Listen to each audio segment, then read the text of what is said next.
एक ऐसे समय हो रहा है जब छत्रपति शिवाजी महाराज के राज्याभिषेक के 350 वर्ष पूरे हुए हैं।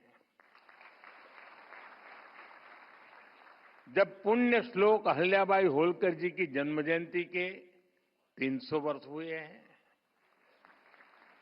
और कुछ ही समय पहले बाबा साहब अम्बेडकर के प्रयासों से बने हमारे संविधान ने भी अपने 75 वर्ष पूरे किए हैं।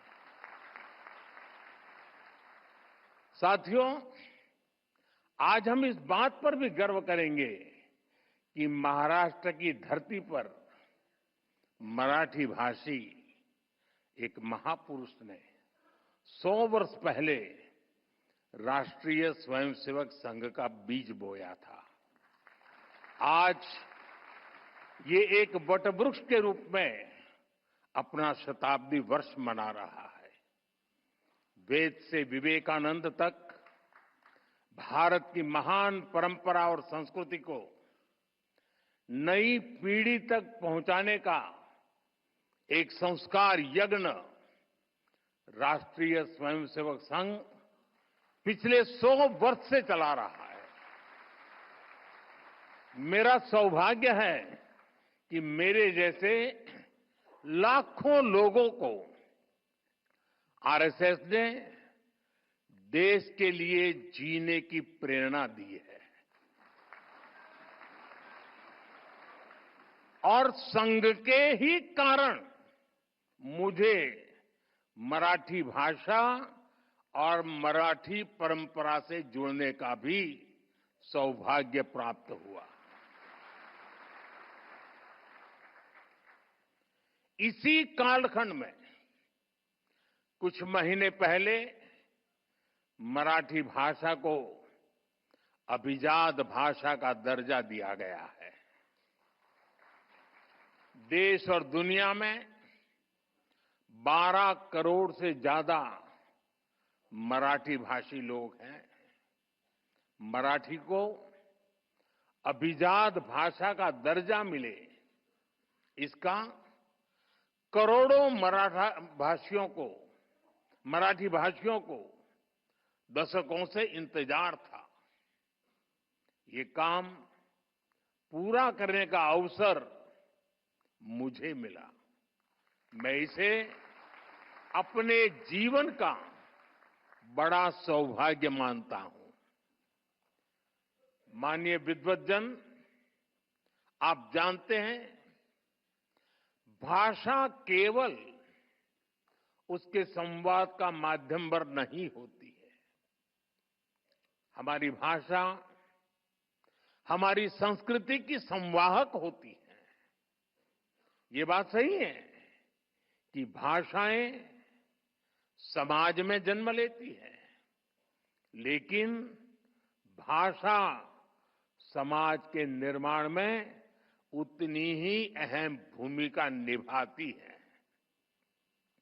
हमारी मराठी ने महाराष्ट्र और राष्ट्र के कितने ही मनुष्यों के विचारों को अभिव्यक्ति देकर हमारा सांस्कृतिक निर्माण किया है। इसलिए समर्थ रामदास जी कहते थे, मराठा तीतू का मेळवावा, महाराष्ट्र धर्म वाढवावा, आहे तितके जतन करावे, पुढे आणीक मिळवावे, महाराष्ट्र राज्य करावे। जिकडे तिकडे मराठी एक संपूर्ण भाषा है। इसलिए मराठी में शूरता भी है, वीरता भी है। मराठी में सौंदर्य भी है, संवेदना भी है, समानता भी है, समरसता भी है। इसमें आध्यात्म के स्वर भी है और आधुनिकता की लहर भी है। मराठी में भक्ति भी है, शक्ति भी है और युक्ति भी है। आप देखिए, जब भारत को आध्यात्मिक ऊर्जा की जरूरत हुई तो महाराष्ट्र के महान संतों ने ऋषियों के ज्ञान को मराठी भाषा में सुलभ कराया। संत ज्ञानेश्वर, संत तुकाराम, संत रामदास, संत नामदेव, संत तुकडोजी महाराज, गाडगे बाबा, गोरा कुमार और बहिणाबाई, महाराष्ट्र के कितने ही संतों ने भक्ति आंदोलन के जरिए मराठी भाषा में समाज को नई दिशा दिखाई। आधुनिक समय में भी गजानन दिगंबर माडगुलकर और सुधीर फड़के की गीत रामायण ने जो प्रभाव डाला वो हम सब जानते हैं। साथियों, गुलामी के सैकड़ों वर्षों के लंबे कालखंड में मराठी भाषा आक्रांताओं से मुक्ति का भी जयघोष बनी।